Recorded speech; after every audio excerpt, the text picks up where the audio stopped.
శ్రీమాత్రే నమః. సద్గురు జ్యోతిష్యాలయం నుండి 2026 ఆగస్టు నెల రాశి ఫలితాలు మనం ఇప్పుడు చూడబోతున్నాం. ప్రతి ఒక్కరికి జాతకం అంటే ఒక క్యూరియాసిటీ. ఈ నెల నాకు ఎలా ఉంటుంది, ఆరోగ్యం బాగుంటుందా, ఉద్యోగం బాగుంటుందా, వ్యాపారం బాగుంటుందా, నాకు వివాహం అవుతుందా, ఉద్యోగం ఉంటుందా, ఉన్న ఉద్యోగం పోతుందా, లేదా విదేశాలకు వెళ్తానా, ఇన్ని సమస్యలతో ఉంటారు ప్రతి ఒక్కరు. కూడా గుర్తుపెట్టుకోండి, మేము చెప్పే ఈ జాతకం గోచార గ్రహస్థితులను దృష్టిలో పెట్టుకొని యూనివర్సల్గా చెప్పడం జరుగుతుంది. అది మీ వ్యక్తిగత జాతకానికి ఒక 30% మాత్రమే వర్తిస్తుంది. మీ యొక్క వ్యక్తిగత జాతకం తెలుసుకోవడానికి మీ పరిసర ప్రాంతాల్లో ఉన్నటువంటి గురువుని సంప్రదించి తెలుసుకోండి. లేదా మా ద్వారా జాతకం తెలుసుకోవాలి అని అనుకుంటున్నారా? కనబడుతున్నటువంటి డిస్ప్లేలో కనబడుతున్నటువంటి ఈ యొక్క నంబర్కి మీ పేరు, date of birth, time of birth, place of birth WhatsApp చేయండి. మా అడ్మిన్స్ మీకు రిప్లై ఇస్తారు. మళ్ళీ చెప్తున్నాను, జ్యోతిష్యం జాతకం అనేది పడుతున్న వర్షానికి ఒక గొడుగు మాత్రమే, కానీ జ్యోతిష్యం జీవితం కాదు.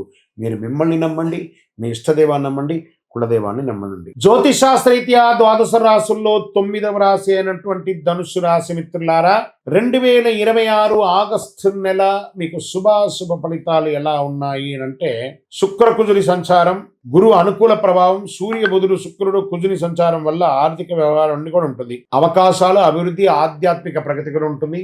శని అర్ధాష్టమంలో ఉన్నాడు. వ్యవసాయదారులకి ఈ నెల చాలా అద్భుతంగా ఉంది అని కూడా చెప్పొచ్చు. ఎంత అద్భుతం అంటే, వ్యవసాయదారులకి ధాన్య పంటలు, పప్పు ధాన్యాలు, ఉద్యాన పంటలు సాగు చేసే వారికి అనుకూలమైనటువంటి సమయం. ప్రభుత్వ పథకాల ద్వారా ప్రయోజనం పొందే అవకాశాలు వ్యవసాయదారులకి ఉంది. ఇంకా విద్యార్థులకి తీసుకుంటే గురువుల మార్గదర్శనం విజయానికి దోహదం చేస్తుంది. వ్యాపారం చేస్తున్న వారికి అర్ధాష్టమ శని నడుస్తుంది కాబట్టి తొందరపాటు నిర్ణయాలు ఏది కూడా తీసుకోకండి. కొత్త పెట్టుబడులకి కాస్త ఆలస్యం అయితే మీకు చాలా మంచిది అని కూడా చెప్పడం జరుగుతుంది. కోర్టు కేసుల విషయంలో జాగ్రత్తగా ఉండవలసినటువంటి సమయం. కాస్త భార్యాభర్తల మధ్య సఖ్యత లోపం అవుతుంది. ఆదాయ మార్గాలు వచ్చినా కూడా ఖర్చులు కూడా అంతే విధంగా పెరుగుతుంది. భూమి, ఇల్లు లేదా వాహనం కొనుగోలు చేసే అవకాశం ఉంది. విద్య, పర్యాటక, ప్రచురణ, కన్సల్టెన్సీ, ఈ కామర్స్, దిగుమతి ఎగుమతి రంగాల్లో మంచి అవకాశాలు ఉన్నాయి. ఐటీ, సాఫ్ట్వేర్, బ్యాంకింగ్, విద్య, లా, ప్రభుత్వ సేవలు, ట్రావెల్స్, కన్సల్టెన్సీ ఉన్న వారికి అభివృద్ధి పెరుగుతుంది. ఉద్యోగ మార్పు కోరుకునే వారికి మంచి అవకాశం. ఉన్నతాధికారుల నుంచి ప్రశంసలు పొందే అవకాశాలు ఉన్నాయి. ప్రభుత్వ ఉద్యోగాల్లో అసాంఘికమైనటువంటి కార్యక్రమాలకి పాల్పడకండి, జాగ్రత్త పడండి. ప్రేమికులు పరస్పర విశ్వాసం పెంచుకుంటే మంచిది. ఆరోగ్యం పట్ల తొడ భాగంలో, నడుము భాగంలో, కాలేయ సంబంధిత చిన్న సమస్యలు, జీర్ణకోశ సమస్యలు ఇవన్నీ కూడా ఉంటాయి కాబట్టి జాగ్రత్త. ఒక మంచి డాక్టర్ని సంప్రదించండి, చాలా మంచిదని కూడా చెప్పచ్చు.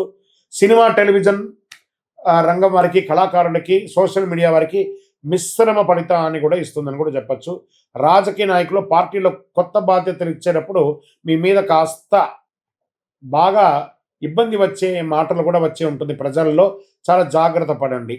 కోర్టు కేసులో అస్థిరత్వంగా ఉంటుంది. ఒకానొక సమయంలో కేసు ఓడిపోతామేమో అనే భయం కూడా వచ్చే అవకాశాలు ఉంటాయి. జాగ్రత్త పడండి. తొందరపడి పెద్ద నిర్ణయాలు తీసుకోవద్దు. అనవసరపు వాగ్దానాలు చేయొద్దు. ఆరోగ్యాన్ని నిర్లక్ష్యం చేయొద్దు. ప్రయాణాల్లో జాగ్రత్తగా ఉండండి. ఆర్థిక విషయాల్లో కుటుంబ సభ్యులతో చర్చించి నిర్ణయం తీసుకోండి. ప్రతి బుధవారం శ్రీ దక్షిణామూర్తికి ప్రార్థన చేయండి. గురువారం అంతా కూడాను సత్యనారాయణ స్వామి వ్రతం వీలుంటే చేయండి. ఓం శ్రీ బృహస్పతే నమః అని చెప్పి ప్రార్థన చేయండి. శనగలు, పసుపు దానం ఇవ్వండి. పసుపు వస్త్రాలు దానం ఇవ్వండి. ధార్మిక గ్రంథాలు దానం ఇవ్వండి. అన్నదానం చేయండి. దేవాలయాల్లో దీపం వెలిగించడానికి నూనె ఇవ్వండి. పసుపు మరియు బంగారు రంగు కలిసి వస్తుంది. అదృష్ట సంఖ్య 3 మరియు 8. గురువారం, ఆదివారం ఇదంతా కూడా మీకు కలిసి వస్తుంది. ఇక్కడ మీ యొక్క వయస్సు ఎంత ఉందో అన్ని దీపాలను మీ పరిసర ప్రాంతాల్లో ఉన్నటువంటి ఏదో ఒక దేవాలయంలో దీపం వెలిగించండి. అతి శక్తివంతమైనటువంటి కరుంగాలి మాలను ధరించండి. 48 రోజులు పూజ చేసి సండి సుదర్శన సుబ్రహ్మణ్య భుజంగం చేసి ల్యాబ్ టెస్ట్ చేసి సిద్ధంగా ఉంది. మీ జాతకానికి, కరుంగాలి మాలకి మా నంబర్ని సంప్రదించి మీ వివరాలు పంపండి. మీకు తప్పకుండా అద్భుతంగా ఉంటారు. విజయోస్తు. కల్లుప్పుతో ఒక చిన్న పరిహారం. కల్లుప్పు అంటే దొడ్డుప్పు అంటారు చూసారు. ఇవన్నీ ఒక గాజు లేదా మట్టి గిన్నెలో కల్లుప్పు నింపి ఇంటికి ఒక మూలన ఉంచండి. వారానికి ఒకసారి లేదా 15 రోజులకు ఒకసారి ఉప్పును మార్చి పాత ఉప్పుని ఇంటి బయట పారేయండి. దీనివల్ల నెగిటివ్ ఎనర్జీ అంతా పోయి పాజిటివ్గా ఉంటారు. స్నానానికి కల్లుప్పు, మీ నీళ్ళు స్నానం చేస్తే బకెట్లో 2 కల్లుప్పు వేసి స్నానం చేయండి. నెగిటివ్స్ అంతా పోతుంది. చర్మ వ్యాధులు అసలే రావు.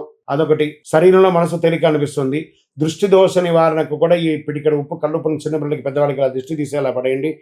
అది కూడా చాలా మంచిది. ఉప్పుని ప్రవాహ నీటిలో కానీ లేదా నీళ్ళలో కలిపి వేసేయండి.